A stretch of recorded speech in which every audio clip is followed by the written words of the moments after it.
All right, episode 9 of Behind the Line. I'm your host, KC. Follow me on Twitter at KC_BTL84. Packed show today. I'm going to have my college football bets for the weekend coming up. Going to talk a little bit about the Dallas Cowboys, what's going on with Baker Mayfield and the Cleveland Browns, and a possible end of an era in Pittsburgh. But to start off today, I wanted to talk about the predicament that the Washington Redskins are facing right now. I haven't talked about the Redskins very much on this podcast, mainly because they really haven't given me anything newsworthy to talk about. The Redskins are 0-3. They're irrelevant. They're not going anywhere this year. So Washington really hasn't given us much to discuss, but that has changed. It's become apparent to me that Case Keenum is not the answer for the Washington Redskins. This guy was obviously a one-hit wonder in Minnesota, which really explains why the Vikings were so quick to get rid of him after that 2017 season. His performance Monday night against the Bears was really hard to watch. I know the Bears have a great defense, but this guy, Case Keenum, somehow outperformed Mitchell Trubisky if you're grading on the shitty scale. Mitchell Trubisky has been awful all season. Case Keenum one-upped him on national television on Monday night. He made Mitchell Trubisky, to be honest, look like an all-pro. Why the NFL decided to air this game on Monday Night Football, I don't know. But this game was hard to watch from the first quarter all the way to the end of the game. Case Keenum's performance was embarrassing. 5 fucking turnovers in one game. Do you know how hard that is to do? Turn over the ball on your own 5 times in one game? You have quarterbacks that don't commit 5 turnovers in half a season. Case Keenum managed to accomplish that in one game. The fans up in D.C. were heard screaming for Dwayne Haskins throughout the game Monday night. Now, Jay Gruden has come out since and basically stated that he wasn't making a quarterback change, that what this Washington Redskins team needs is continuity. Are you fucking kidding me? Watch how fast Jay Gruden's stance changes. The only continuity this team has right now is losing, and it's been happening for years. Gruden is going to be under intense pressure to make this change at quarterback. Now, do I think that Dwayne Haskins is ready? Probably not. I mean, if he were, I have no doubt in my mind that Jay Gruden would start him. He would have started him at the start of the year if he was ready. But Jay Gruden, this is a guy whose job is on the line. He's been in Washington for 6 years. 1 9-win season. That was his best year. 1 9-win season. Record of 35-47-1. That's fucking pathetic. I can't believe he hasn't been fired already. The thing is, as far as young quarterbacks go, the landscape in the NFL has changed. In the past, you draft a young quarterback in the first round, early second round maybe, and he sat for a year or two, learned the system, practiced a little bit with the first team throughout the year. Basically, they got him prepared for the speed and the adjustments you've got to make in the NFL. But that's not the case anymore. You draft a quarterback high in the draft, people expect him to start in their first season. We just saw last weekend the Giants pull the trigger on Daniel Jones. Only 1 week into it, but worked out pretty well for them. At this point, what do the Redskins have to lose by starting Dwayne Haskins? More importantly, what does Jay Gruden have to lose? He's coaching for his job. Why not go ahead and see what Haskins can do? You might do something you haven't done all year and actually win a game. Now, the flip side to that coin is, what if Dwayne Haskins struggles throughout 2019? What if you ruin his confidence? That to me is bullshit. This is football at the professional level. If you struggle, get over it. Jared Goff struggled in his rookie year. He played in the fucking Super Bowl last year. It's similar to any other job. When I was offered the job I have now, I wasn't ready for it. I had been in the business I am in for maybe a year, 18 months. My manager got fired. I was given his position. I was nowhere near ready. And the company knew that. My boss knew that. I struggled the first year or two until I really figured out how to do it and how to do it my way. I learned on the job. We see the same thing with these young NFL quarterbacks. Coaches are starting to let them learn on the job. There's only so much you can learn standing on the sideline with a fucking clipboard and an earpiece in your ear listening to play calls, watching what happens on the field. To be perfectly honest with you, I feel like we're in the process of seeing a major overhaul in D.C. This organization is in desperate need of change at leadership positions. Jay Gruden is not working as head coach. That's obvious. Bruce Allen, he damn sure isn't working as the general manager. I mean, this guy's been the GM in Washington for a fucking decade. They made the playoffs twice in the last 10 years. You had that playoff run with RG3 under Mike Shanahan back in, 2012. Then you had one under Jay Gruden in 2015, their 9-win season I was talking about earlier. This fucking guy, Bruce Allen, had the audacity this offseason to say that the Redskins were close.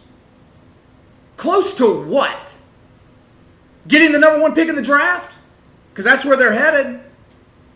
They damn sure aren't close to winning. They've been blown out every game this year. Double digits. And the thing about Washington is their ownership is just as bad. Dan Snyder's a disaster. Obviously, you can't fire the owner. Though I'm sure 90% of the fan base in D.C. would love to see Dan Snyder gone. This guy's one of the worst owners in professional sports. He's owned the Redskins for 20 years. They've made the playoffs 5 times. That's Jerry Jones level of bad. At least the Cowboys are competitive some of the time.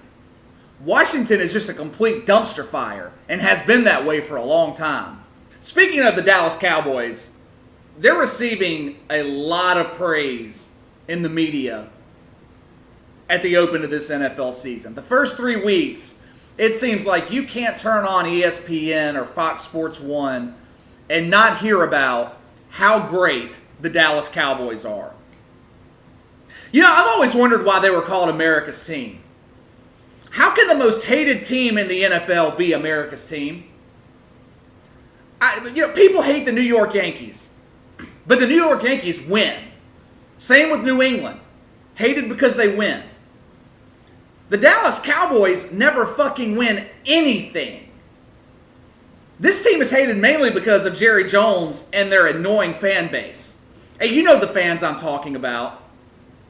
They're similar to Alabama fans, except, Cowboys fans are mostly educated and they don't speak redneck. The majority of Alabama fans have never stepped foot on a college campus. They don't have money to put the lights on in their trailers, much less pay for a college education. But anyway, the Dallas Cowboys have moved up in the NFL rankings. I saw it this week. Vegas has moved their Super Bowl odds up to 8-1, which ties them with the Los Angeles Rams for 3rd in the NFL. Usually Vegas is spot on, and I agree with a lot of their Super Bowl odds, but I got to disagree with them here. I'm not convinced this Cowboys team is even the best team in the NFC East, much less the 3rd best team in the NFL. I still think Philadelphia is the best team in the NFC East. Now, I know they're 1-2 right now, but like I've said on this podcast before, Philadelphia starts slow. They always underperform in September. I think the Eagles are going to be okay. 3 weeks into the year, the combined record of opponents who've played the Cowboys is 1-8. Everyone is, fawning all over this offense, talking about how fucking great Dak and Zeke and all those guys are. And they are good. But they played 3 of the worst defenses in the league. And this Dallas defense gave up 17 points at home to Eli Manning.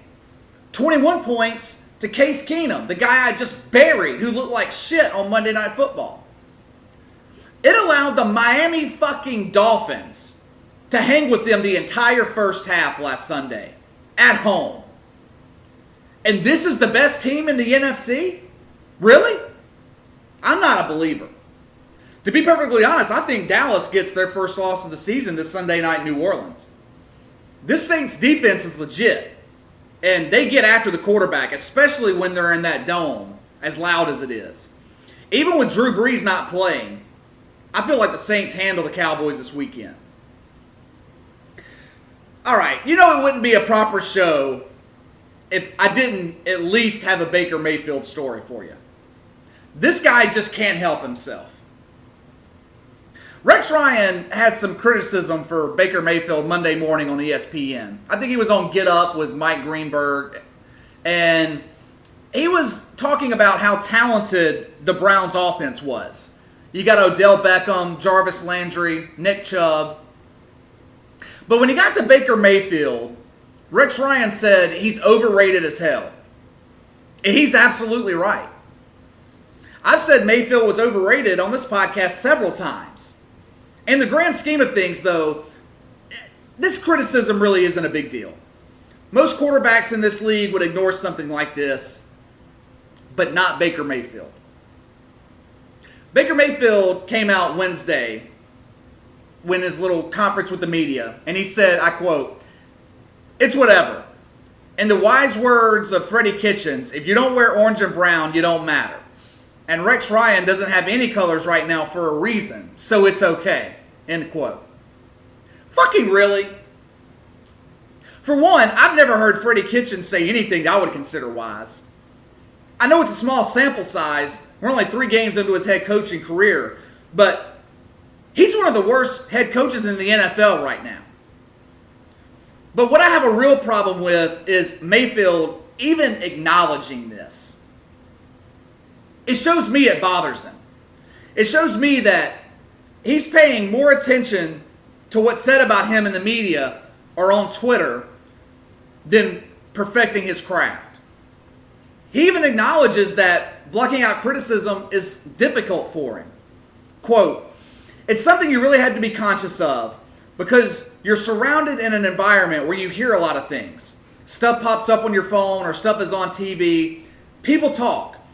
You had to make a conscious decision to protect your locker room and take care of your guys and block out the negative stuff. And when they pat you on the back, it's even worse." End quote. This isn't good if you're a fan of the Cleveland Browns. This guy is unraveling. If he's rattled by something as small as a little criticism from Rex Ryan, how do you expect this guy to handle the pressure that comes along with being an NFL quarterback? Jared Goff received a shitload of criticism his rookie year. We never heard him acknowledge it. He just kept his head down and kept going. Kept improving. Now he's one of the better young quarterbacks in the NFL. Still think he's a bit overrated at this point, but I'd rather have him leading my team than Baker fucking Mayfield. I really don't see things improving in Cleveland. Mayfield's got trouble reading defenses. If his first read is covered, he goes straight into improvise mode. The problem with that is he's not Lamar Jackson. Baker Mayfield's the fucking slowest guy on the field most of the time. Lamar Jackson can make plays with his legs. What I like about Lamar Jackson, though, is he actually came out this week and said he hates running the football. Would rather be a pocket passer. That's what I like to hear out of my franchise quarterback. I've talked a shitload of times on this show before how running quarterbacks do not work long-term in this league. Now, I keep hearing analysts saying that this criticism and all of this is actually good for Baker Mayfield. That this type of stuff motivates him. I heard Skip Bayless just this morning talk about when this stuff happened to Baker Mayfield in college when he was at Oklahoma. He always used it as motivation, and it ended up performing well on the field.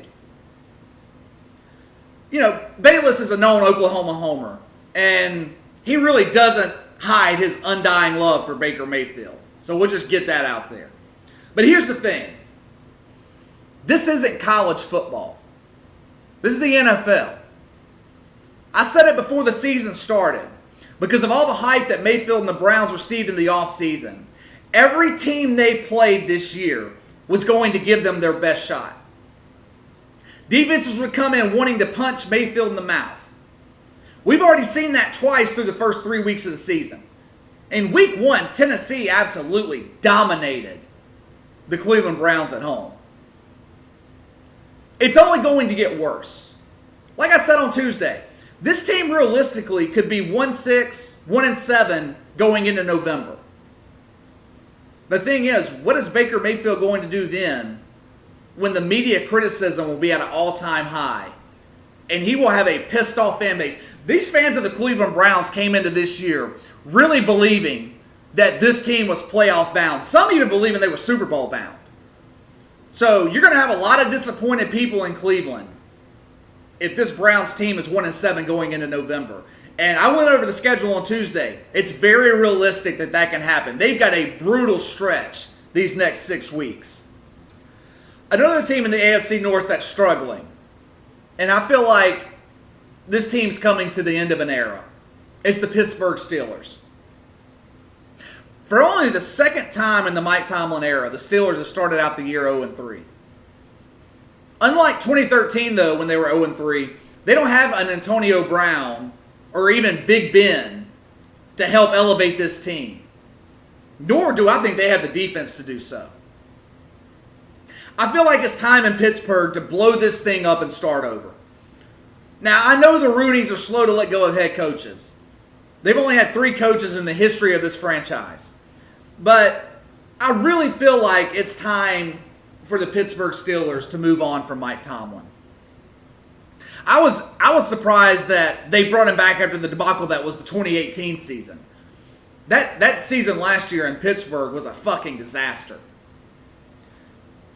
I also feel like the Big Ben era in Pittsburgh's over. Let's be honest here. Big Ben does not look like the same quarterback that we're used to seeing.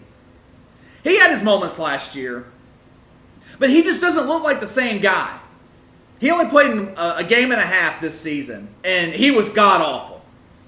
Now he's out for the year with a fluky elbow injury. Big Ben's always been one of the more reliable quarterbacks in this league, and he's missing the rest of the season. He's hinted at retirement the past couple of years, and I feel like it's time, and I honestly, I feel like this could be it for him. Let's not forget, the Steelers lost 3 or 4 great players between this year and a couple of years ago when they last made the playoffs. Antonio Brown's gone. Le'Veon Bell's gone. Ryan Shazier, he might never play again. This is not the same team. I mean, you can't lose talent like that, not replace it, and still be able to make the playoffs. In a salary cap league, it just doesn't happen. We're going to see what Mason Rudolph can do this season, but I really believe this will be the last season we see of Tomlin and Big Ben in Pittsburgh. All right, let's get to the college football bets for this weekend. Looks like another disappointing weekend ahead for college football. I've said that, 3-4 times already this year. Last weekend was fantastic. This weekend, it seems like it's back to the status quo. Yeah, I can remember, maybe 8 to 10 years ago, when the conference schedule in the SEC was about as close as you could get to the equivalent to an NFL schedule. The SEC was loaded year in, year out. Nowadays, the SEC schedule is so fucking weak. In the past, the SEC could have anywhere from 6 to 8 teams ranked in the top 25 at any given week. Right now, they've got 4. And with the Felipe Franks injury, I don't really consider Florida the number 9 team in the country. And as I said before, I think Texas A&M's highly overrated. That's 2 of your top 25 teams in the SEC. The SEC has been down for several years now. Mississippi State is down. Ole Miss is down. Tennessee, they should just kick Tennessee out of the fucking conference.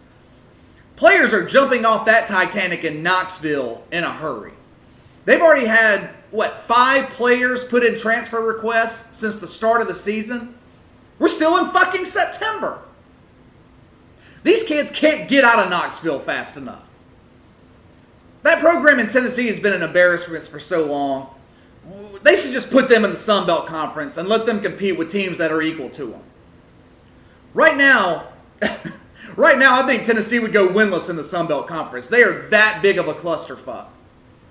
Anyway, Vanderbilt, always down. South Carolina, down. Am I missing somebody?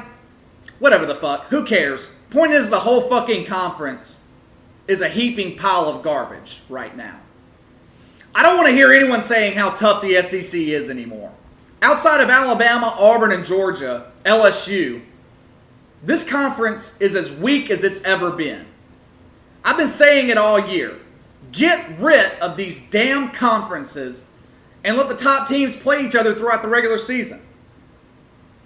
The SEC network is blessing us this week with what has got to be the game of the weekend. Towson at Florida. If anyone out there knows what a Towson is, please let me know. All right, let's get to the picks. Yeah, I've bet BYU just about every week this college football season, jumping off their bandwagon this week. They really let me down last week, getting their asses kicked by Washington at home. So, no BYU this week, guys. Let's go ahead and get to the games. First game, Virginia at Notre Dame. Current lines, Notre Dame minus 12.5. Like I said on Tuesday, I was very impressed with Notre Dame last weekend at Georgia. Went into a tough environment at night in Athens, rowdy place to play, and really hung with Georgia throughout the entire game. Even led at halftime. If not for a couple of Irish turnovers, they would be sitting at 4-0 right now. 18th ranked Virginia is not what you would call a high-profile team that gets a lot of national publicity. But this team is one of the better defenses in the country. Not only that, but because this team doesn't get a lot of love nationally, they really get up for these big games against high-profile opponents. Past 16 games against teams with a winning record, Virginia's 13-3 against the spread. Now, I realize that they looked god-awful last week at home against Old Dominion, but I think that was more of them looking ahead to this week against Notre Dame. They were down 17-0 at halftime. However, once they got out of the fog they were in, the defense really clamped down, didn't give up a point the rest of the game. Not only that, the offense is good enough to keep things close, scoring around 35 points a game this year. This game, to me, though, is really more about the letdown spot for Notre Dame. Coming off a highly emotional loss last week at Georgia, I think the Irish struggle here in the first half. I like Notre Dame to win, but swallowing this many points is too much for me to do, especially against a stout Virginia defense that's coming into the biggest game of their season, and they are going to be hyped and ready to play against Notre Dame. So I'm going to take Virginia plus 12.5. All right, next up, we got Mississippi State at Auburn. Current line, Auburn minus 10. This by far is my favorite pick for the college football weekend. Talked about how impressed I was with Auburn on Tuesday during the good and the bad and the ugly. And I feel like they roll Mississippi State here. Outside of running back Kylan Hill, there's nothing special about this Mississippi State offense. This is a team that beat Louisiana Lafayette by 10 points. That's it. Lost to Kansas State at home. And they're going up against a strong Auburn defense coming off one of their best performances of the season last weekend at Texas A&M. I still got concerns about quarterback Bo Nix at Auburn, but I feel like he's going to be able to take advantage of this weak Mississippi State defense. Auburn won't have any trouble running the ball on Mississippi State, and that should allow Bo Nix to get settled in early. This is also a revenge game for Auburn coach Gus Malzahn, who was embarrassed last year in Starkville against Mississippi State. At the time, Auburn was the 8th ranked team in the country, and the ass-kicking they got in Starkville last year really set the downward spiral in motion for the rest of that year. I like Auburn here big, so I'm swallowing the home chalk, taking Auburn minus 10. All right, last game, USC at Washington. Current line, Washington -10. I could not believe this line when I saw it. I assumed that this would be between 17 and 20 points, Washington being favored here. But I'm getting the significantly better team at home, and I only have to give up 10 points. I'm buying in. I realized that USC beat Utah last week. But this is a team that's coming into Washington with uncertainty at the quarterback position. They also struggle big time on the road. They've already lost this year to a BYU team that Washington fucking rocked last week.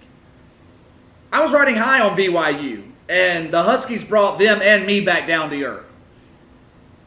USC is 3-10-1 against the spread in their last 14 road games.